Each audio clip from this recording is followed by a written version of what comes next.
Saudara-saudara bersyukur pada Tuhan yang boleh menghimpunkan kita untuk beribadah sampai saat ini. Kita kan nggak tahu hari yang ada, apakah Omikron itu akan menyebabkan situasi berubah lagi atau tidak.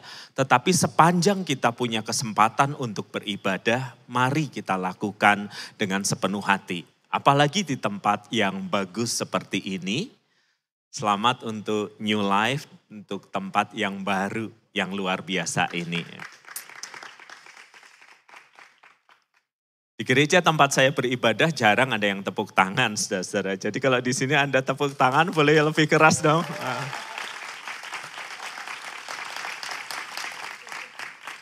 Ya saudara-saudara, saya pendeta jemaat GKI, Gereja Kristen Indonesia. Tiap minggu saya berkhotbah dengan menggunakan jubah dan mengikuti liturgi yang ada. Tetapi kali ini agak sedikit berbeda saudara-saudara ya. Saya senang juga melihat perkembangan saudara dan terus mendoakan yang terbaik untuk gereja ini. Untuk lebih banyak orang yang akan dibawa pada pengenalan akan Kristus. Tempat ini Tuhan sediakan bukan untuk sebuah kebanggaan. Tempat ini Tuhan sediakan untuk sebuah misi. Membawa lebih banyak orang berjumpa dengan Kristus. Semudah mereka apapun dibawa mengenal Kristus akan jauh lebih baik. Kristus tentu bisa menjangkau siapa saja termasuk orang yang sudah rusak hidupnya. Tetapi alangkah baiknya sebelum semua kerusakan terjadi, seseorang berjumpa dan hidup berjalan dengan Kristus. Mari kita berdoa. Tuhan, kami bersyukur untuk kesempatan sore hari ini dan kami akan membaca serta merenungkan sebagian dari firman-Mu. Kiranya apa yang kami baca dan renungkan ya Roh Kudus kembali menguasai hati dan pikiran kami. Pakailah hamba-Mu agar ia bisa menguraikan firman Tuhan dengan cara yang sederhana dan mudah dimengerti. Inilah doa kami ya Kristus, bersabdalah. Roh Kudus buka hati dan pikiran kami agar kami mengerti dan apa yang kami mengerti itu mengubahkan kehidupan kami. Amin. Saudara-saudara, salah satu cara untuk memahami apa yang sedang terjadi dengan zaman kita adalah dengan memperhatikan buku-buku apa yang laris di toko buku. Saya tahu sebagian dari Anda tidak suka membaca buku, tetapi lihat saja daftar buku terlaris itu. Anda bisa menemukan semangat zaman yang hidup dan dihayati orang lewat buku yang paling laku. Kalau Anda melangkahkan kaki ke toko buku, Anda tidak akan heran dengan judul buku kurang lebih seperti ini. Cara cepat menjadi kaya. Cara cepat mendapatkan pacar. Cara cepat menikah. Cara cepat memutuskan pacar. Cara cepat mendapatkan pacar lagi. Cara cepat. Seolah-olah saudara-saudara Anda dan saya hidup di zaman dimana kalau sesuatu itu enggak cepat, ada yang salah. Kalau sesuatu itu tidak cepat, ada yang keliru. Kita mulai meninggalkan saudara-saudara pentingnya sebuah proses. Semua harus instan. Kopi instan, mie instan, relasi instan, semuanya harus cepat. Kalau harus lambat lewat proses, maka ada yang keliru. Dan kemudian kita menjadi gelisah. Kok lama ya Pak doa saya nggak terjawab ya? Sudah berapa lama bergumul dalam doa? Sejak kemarin. Sejak kemarin hari ini sudah nanya kok lama ya Pak ya? Kenapa ya Pak hidup saya tidak berubah, saya sudah bekerja keras. Berapa lama sudah bekerja keras? Ya 3 minggu yang lalu. Saudara-saudara kita hidup di dalam zaman di mana kata proses itu tidak disukai. Kita lebih suka dengan kata jalur cepat. Semakin cepat semakin baik. Proses tidak kita sukai. apalagi sebuah proses yang tidak terpantau progres atau kemajuannya. Misalnya Anda pesan taksi online atau ojek online atau makanan. Teknologi menolong Anda dan saya untuk tahu driver menuju ke restoran. Lalu baru beberapa menit kita lihat lagi, kok nggak datang-datang, driver menunggu di restoran. Lalu kita tunggu lama-lama, kok nggak datang, driver diterima PNS, tidak lagi jadi driver. Saudara-saudara, teknologi itu memudahkan Anda dan saya untuk memantau bahwa kalau saya pun harus melewati sebuah proses, maka saya harus tahu progresnya. Seberapa dekat saya dengan tujuan, seberapa dekat saya dengan sasaran, seberapa dekat saya dengan apa yang saya harapkan. Tetapi tidak setiap proses di dalam hidup kita bisa kita pantau progresnya. Khususnya di dalam relasi kita dengan Tuhan, di dalam doa yang kita naikkan, di dalam pergumulan kehidupan, di dalam pergumulan mencari pasangan hidup, di dalam pergumulan mencari pekerjaan yang tepat. Kita ini tidak bisa mengecek HP kita lalu mendapat notifikasi. Jodoh sedang menuju ke tempat Anda. Cek lagi, ya, jodoh dan mertua yang galak berjumpa dengan Anda 2 minggu lagi. Wah, semakin deg-degan. Pada 2 minggu, jodoh dan mertua yang galak menolak Anda. Gak bisa. Kita harus berjalan, kita harus hidup di dalam iman dan keyakinan bahwa Tuhan itu terus bekerja, bahwa Tuhan itu sedang bekerja, bahwa Tuhan itu akan bekerja memproses kehidupan kita. Saudara-saudara, mari kita bercermin dari tokoh Alkitab yang namanya Yusuf. Yusuf di perjanjian lama, saudara-saudara, saya rasa Anda mengenal proses hidupnya. Secara garis besar adalah ketika dia berumur 17 tahun, dia hendak dibunuh saudaranya, tetapi tidak jadi. Sebagai ganti dibunuh, dijual sebagai budak. Saya nggak tahu mana yang lebih baik antara dibunuh atau dijual sebagai budak. Tetapi dia mengalami itu di usia 17 tahun. Lalu waktu berselang saudara-saudara, dia menjadi pemimpin di Mesir. Nah, ini episode yang baik, episode yang menarik, yang pasti dicintai. Tetapi berapa lama proses ini saudara-saudara? 13 tahun. 13 tahun saudara-saudara. Bukan 13 bulan, bukan 13 minggu, bukan 13 hari, bukan 13 jam, 13 tahun. Itu berarti kalau bayi lahir, dia membesar 6 tahun, 12 tahun dia selesai SD, selama proses itulah Tuhan bekerja mempersiapkan dari Yusuf yang dibuang menjadi Yusuf yang menjadi pemimpin. Pertanyaannya, kenapa mesti selama itu? Kenapa mesti melewati proses yang panjang yang tidak terpantau progresnya? Kenapa Tuhan tidak bisa langsung mengubah seseorang yang berumur 17 tahun, di usia 17 tahun lebih 1 hari, lebih 1 minggu, menjadi seorang pemimpin yang besar? Karena menjadikan kita seperti impian Tuhan bukan hal yang sulit bagi Tuhan. Tetapi menata hidup kita, menata diri kita melewati sebuah proses agar kita siap mencapai destiny atau tujuan Tuhan, itu yang sulit. Sebab Tuhan berurusan dengan manusia, Anda dan saya, yang sudah jatuh di dalam dosa, yang bergumul dalam dosa dan kesalahan, yang kalau ini tidak diproses Tuhan, tidak dituntaskan Tuhan, maka apapun yang Tuhan percayakan akan hancur. Karakter kita, saudara-saudara, adalah fondasi yang memungkinkan kita kuat diberi apapun oleh kehidupan ini. Tanpa karakter, pemberian yang baik dalam hidup ini seringkali menghancurkan diri orang itu. Berapa kali kita mendengar kalimat itu? Dia kaya, Pak. Ganteng, Pak. Viral, Pak. Kurang apa lagi? Tetapi beberapa bulan kita mendengar kabar dia stres dan depresi dan bunuh diri. Berapa kali kita mendengar cerita ini sebagai seorang pemuda. Dia dulu waktu SMA, Pak. Bunganya sekolah, cantik, menarik, pintar.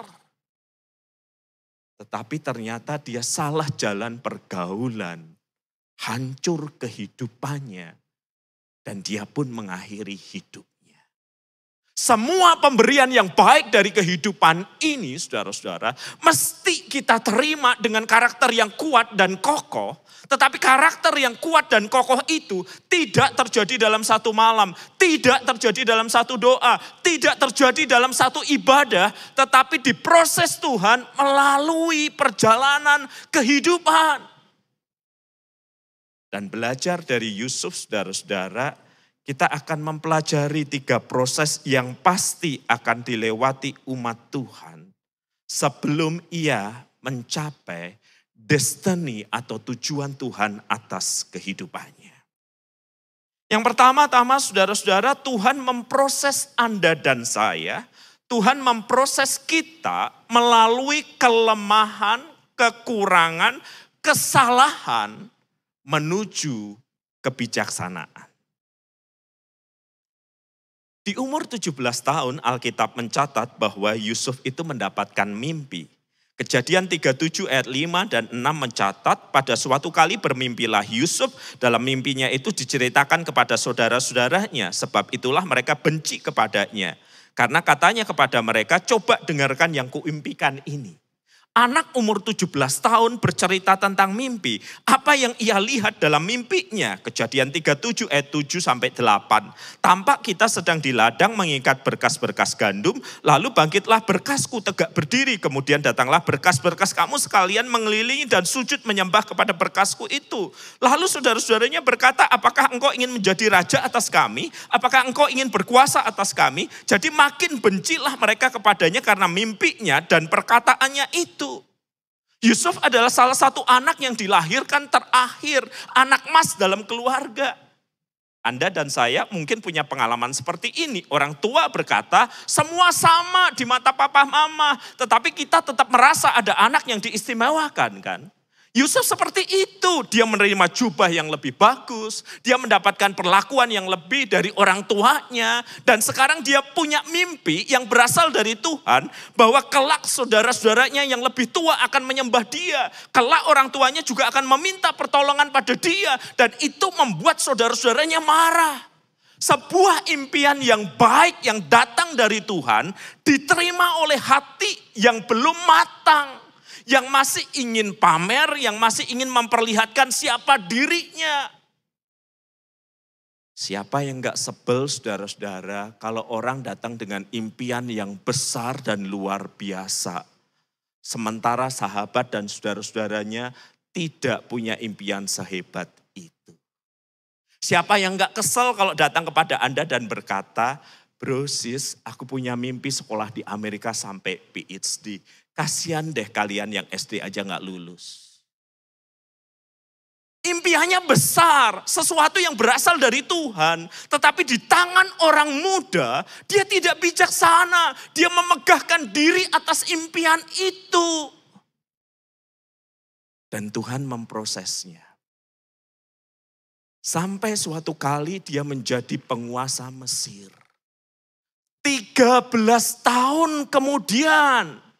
Tetapi ia yang sudah diproses Tuhan 13 tahun kemudian, ia yang dijual oleh saudaranya, bukanlah ia yang kemudian membalas dendam, melakukan sesuatu yang buruk, tetapi ia yang sudah matang ketika di dalam Kejadian 50 ayat 20 dia berkata, 13 tahun setelah saudaranya menjual dia berkata, engkau mereka-rekakan yang jahat kepada aku, tetapi Allah mengubahnya untuk kebaikan.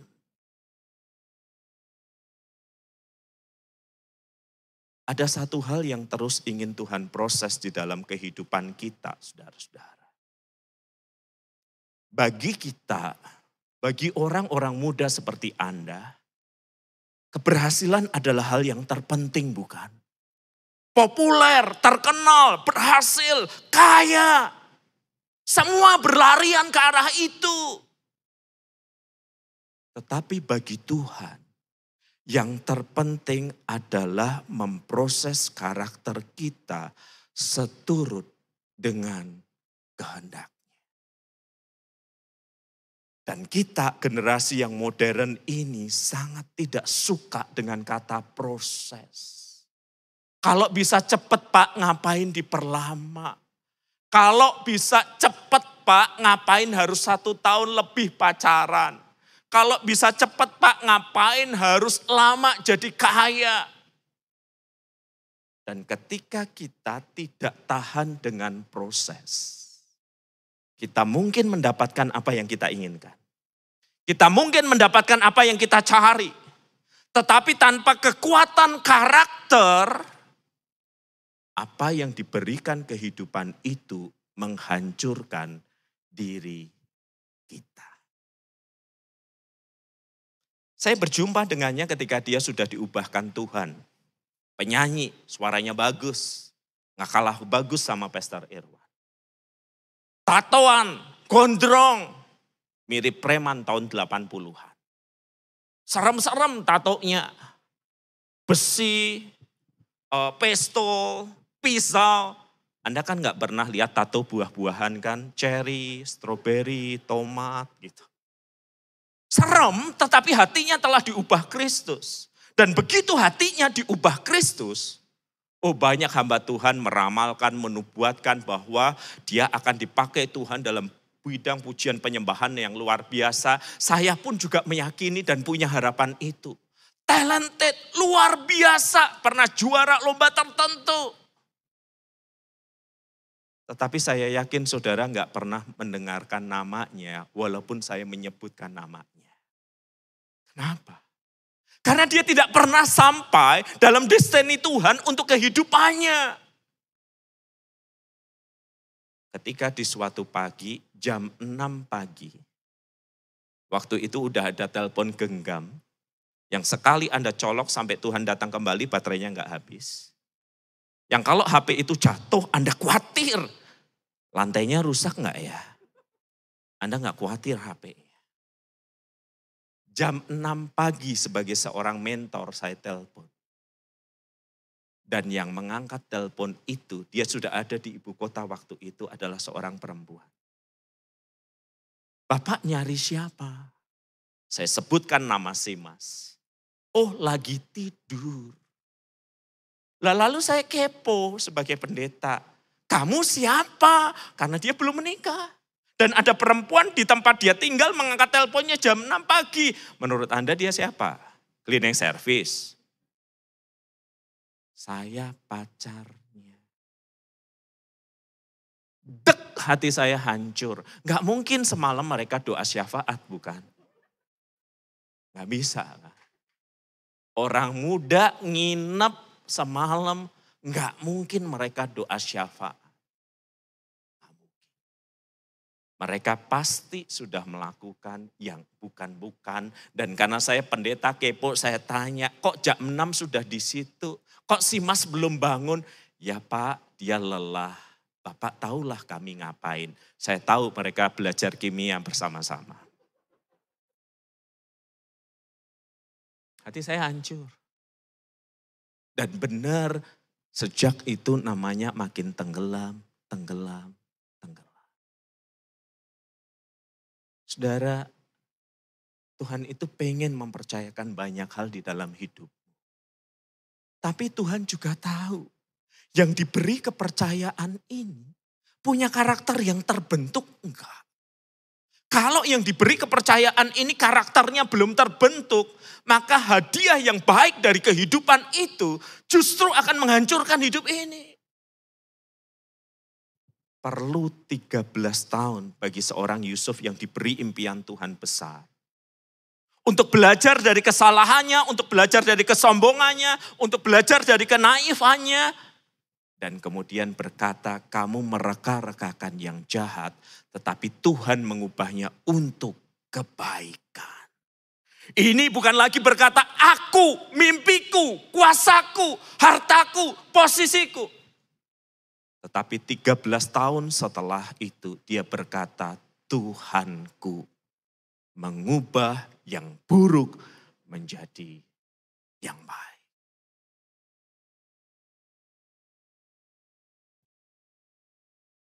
Kita tidak suka kata proses.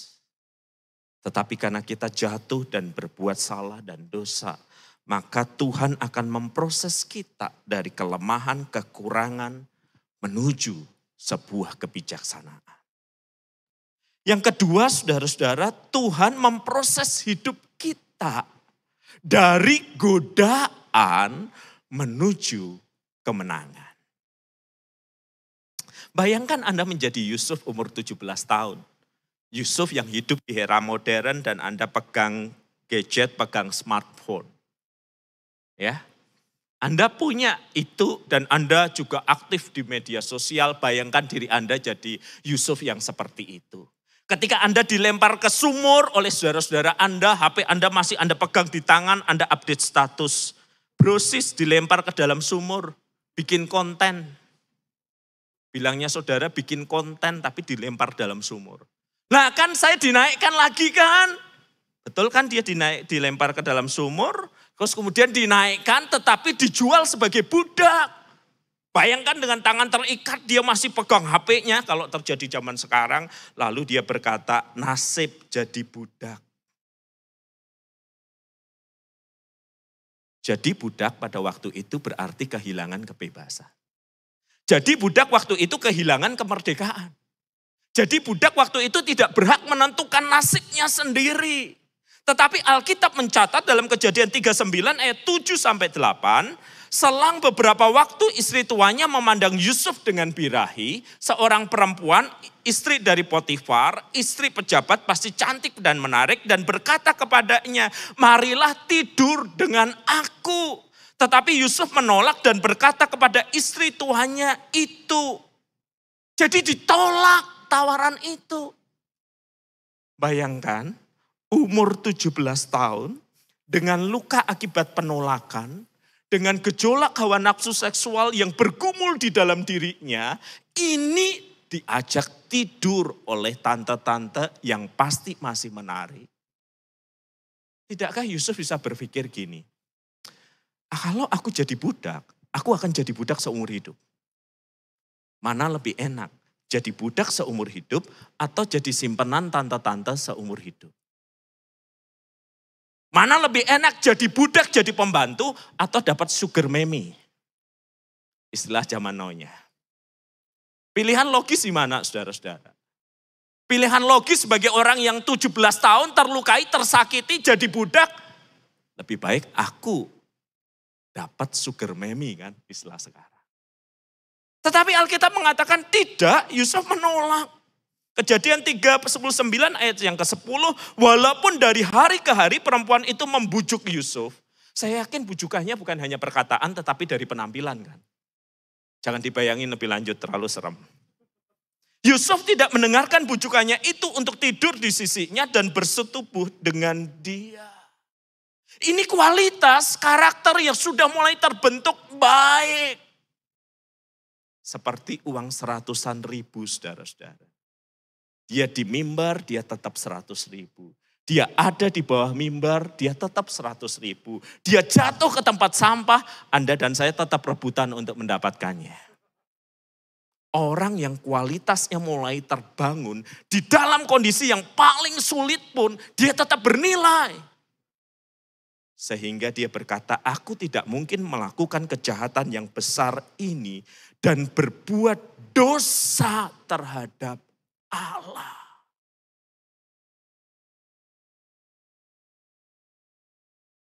Berapa banyak anak muda hidup dengan kesadaran seperti ini.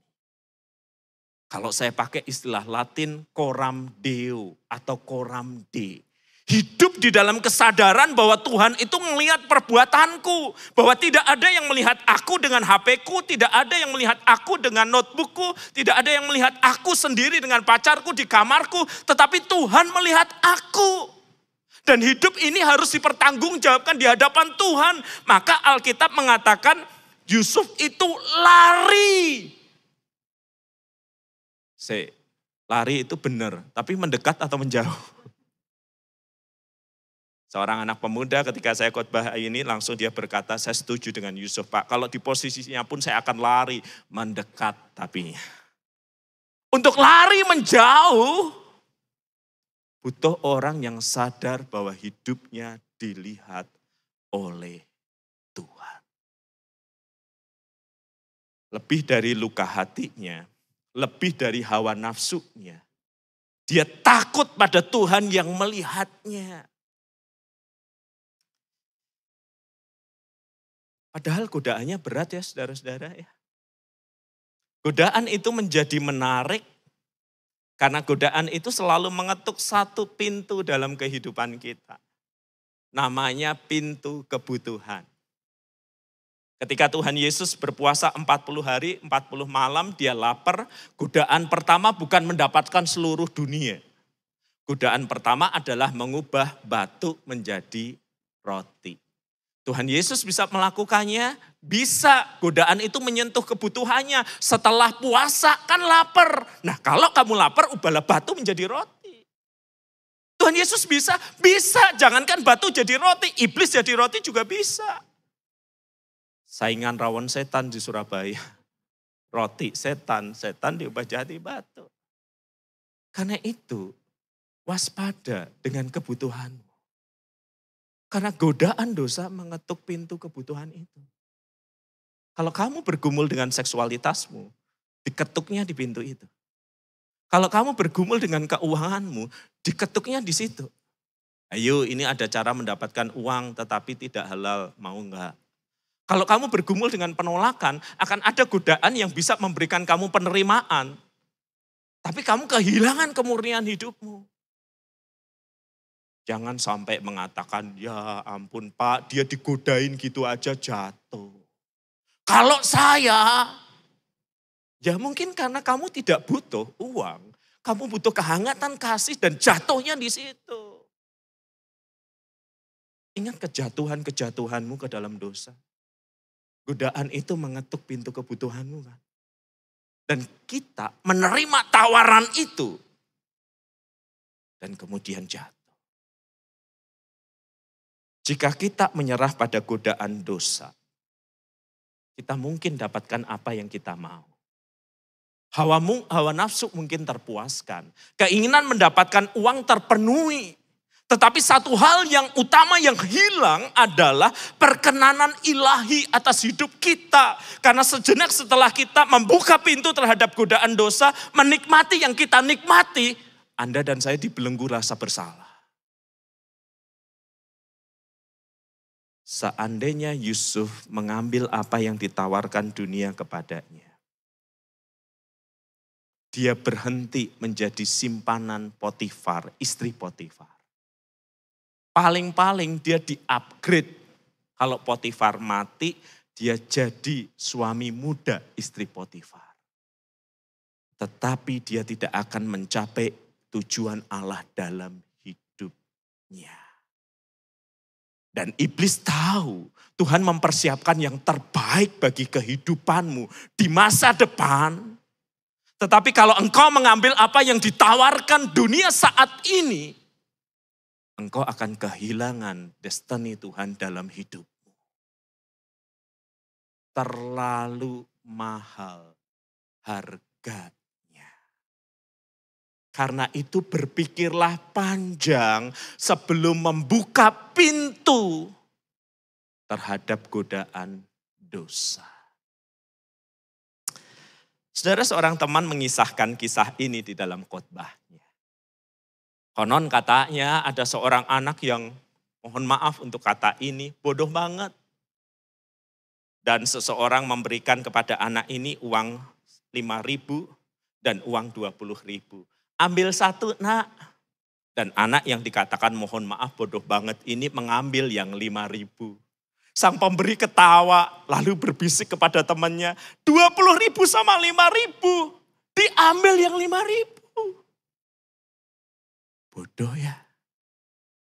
Lalu temannya bilang, mosok sih? Gak percaya aku, cobaan sendiri. Maka dia memberi 5.000, 20.000, case yang sama. Dan si anak kembali mengambil yang 5.000.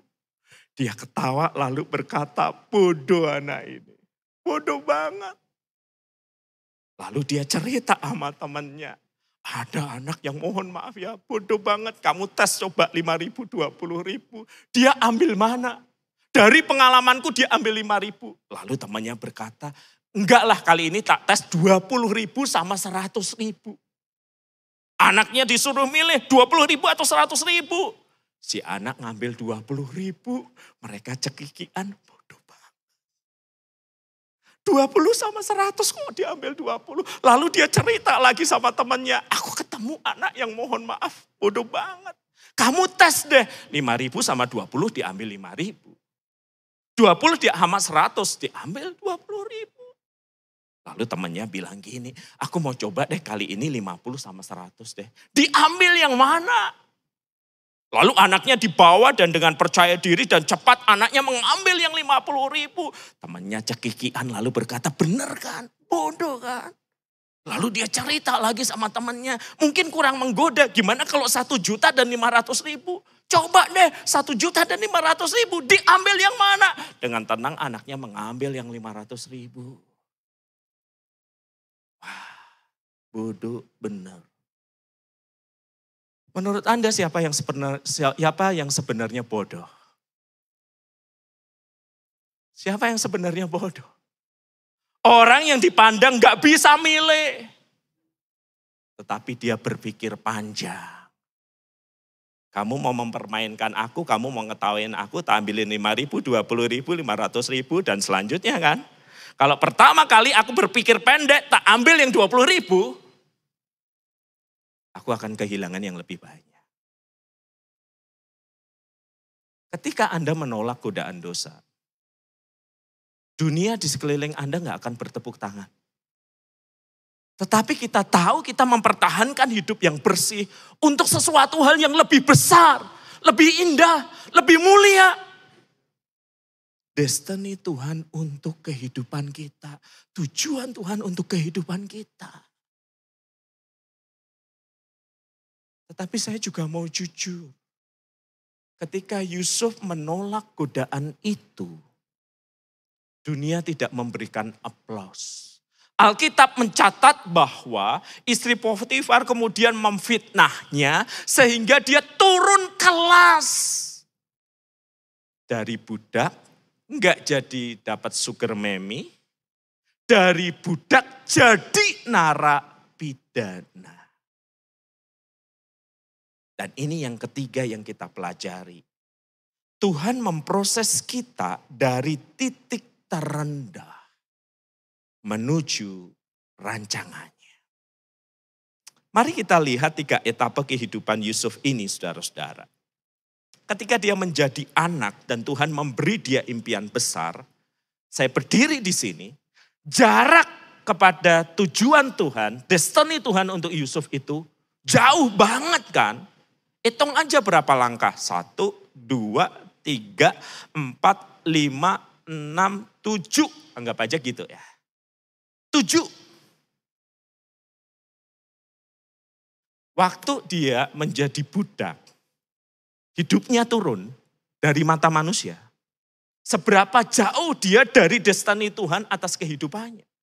1, 2, 3, 4, 5. Lebih dekat lagi. Ketika dia jadi narapidana, saudara-saudara, di titik terendah dalam kehidupannya, karena waktu itu narapidana hanya bisa keluar atas perkenanan raja atau mati. Seberapa jauh dia dari destiny Tuhan untuk hidupnya?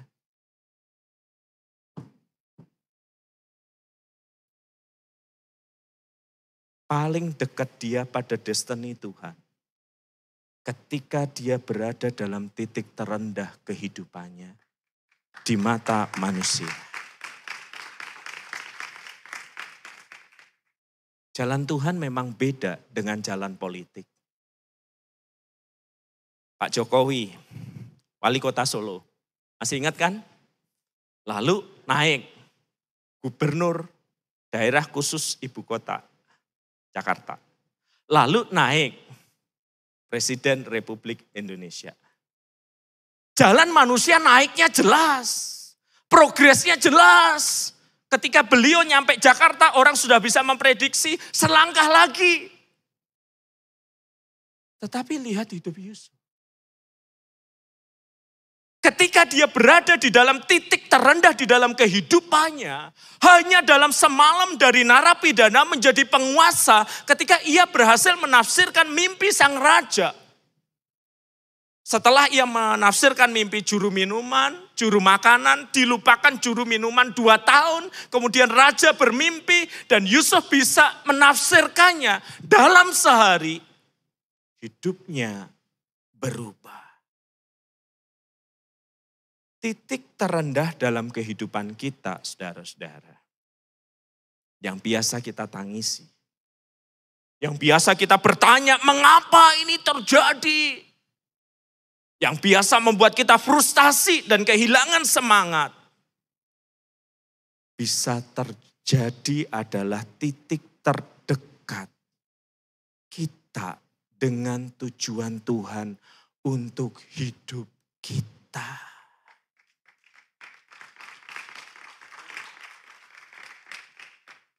Pak, tapi saya nangis boleh enggak? Boleh.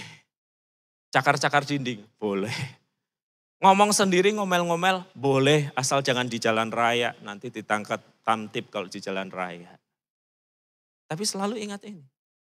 Bahwa di titik di mana Anda ngerasa hidup saya pada titik terendah ini, Pak. Dari sudut manusia.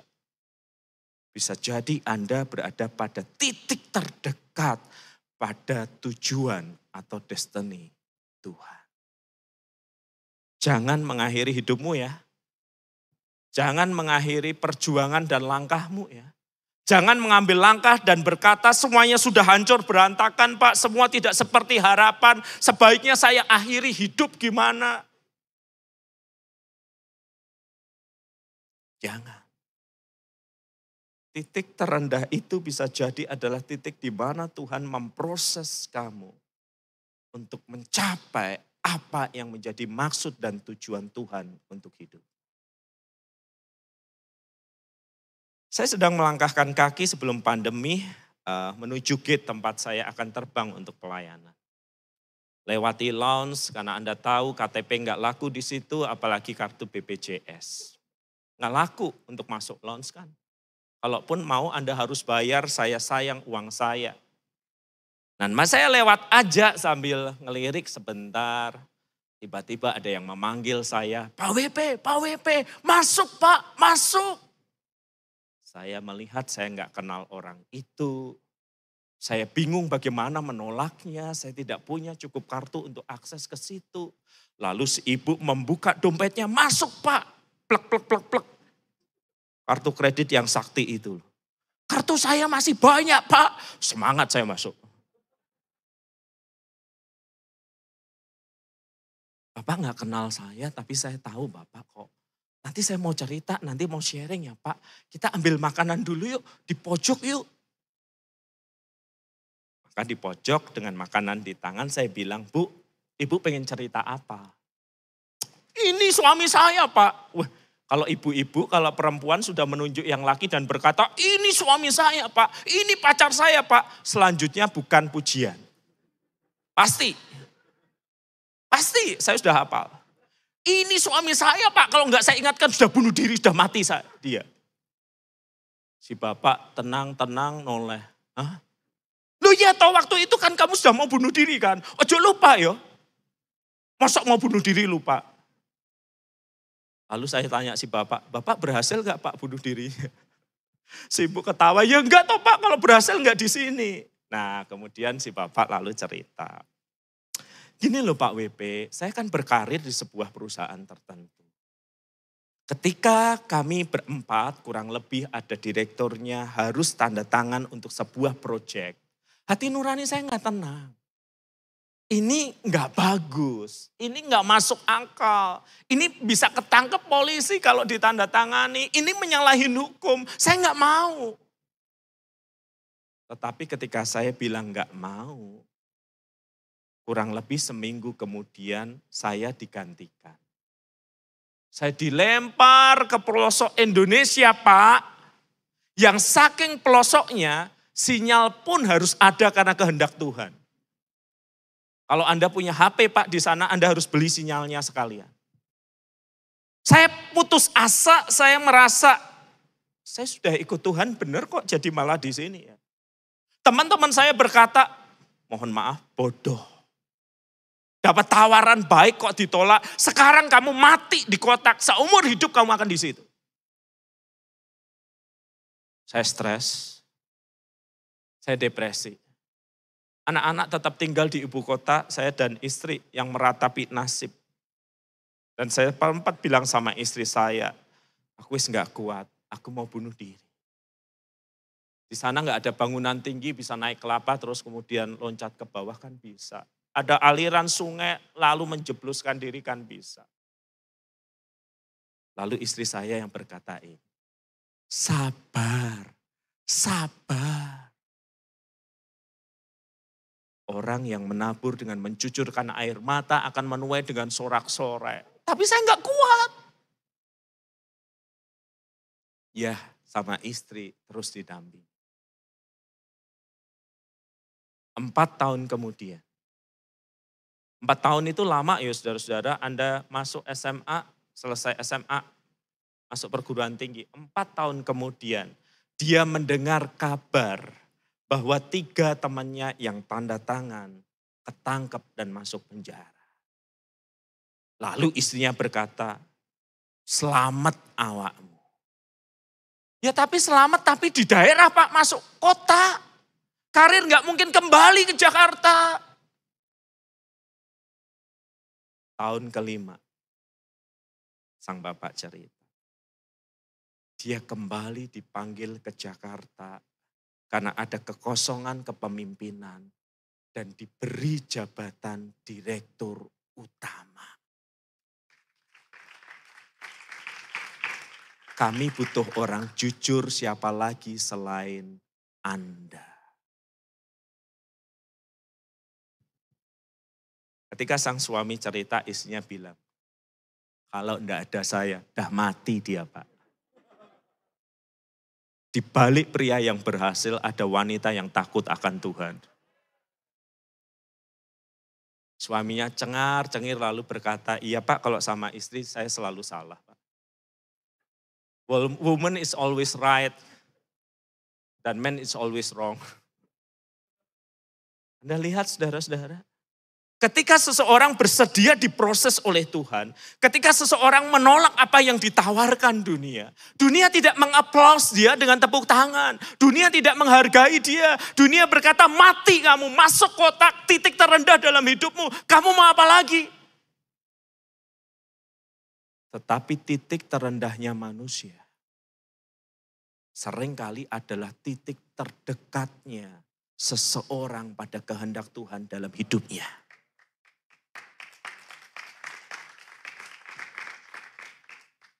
Tuhan sayang saudara-saudara. Begitu saya. Ia memberikan Kristus mati bagi kita. Dia ingin mengubah kita menjadi makin lama makin serupa dengan Kristus anaknya. Lewat jatuh bangun, lewat dosa, lewat kegagalan, Tuhan itu sangat sayang dan terus memproses.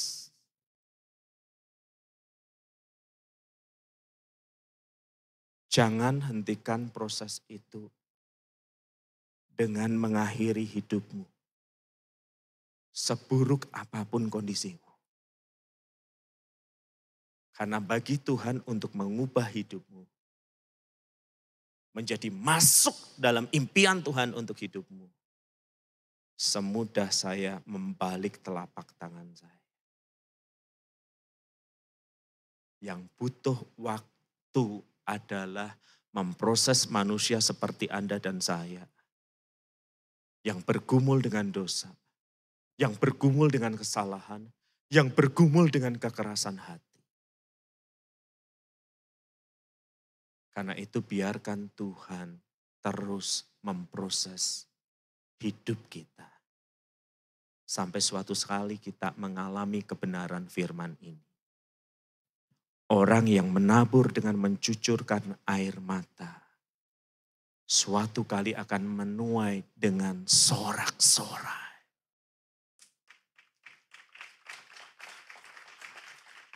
Dan kalau kamu ada saat di mana sekarang sedang mencucurkan air mata, imani tangan Tuhan terus berkarya. Mari kita berdoa. Tuhan, hamba-Mu berdoa bagi tiap pemuda dan remaja yang hadir. Hamba-Mu berdoa untuk setiap bapak ibu yang hadir. Bisa jadi mereka saat ini berada di dalam titik rendah kehidupan mereka.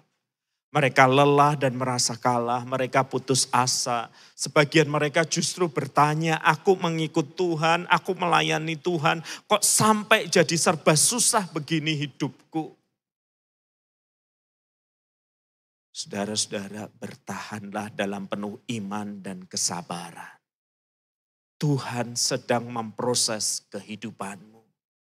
Tuhan yang mengasihi engkau, Tuhan yang tahu engkau dan saya butuh karakter yang kuat untuk apapun yang Tuhan percayakan. Dan untuk itu Tuhan terus memeriksa, membentuk ulang kehidupan kita melalui banyak hal. Dan biarlah seperti bejana di tangan sang penjunan.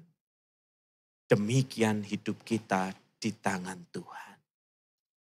Dan kita semua bisa berkata, jadilah kehendak-Mu, ya Tuhan.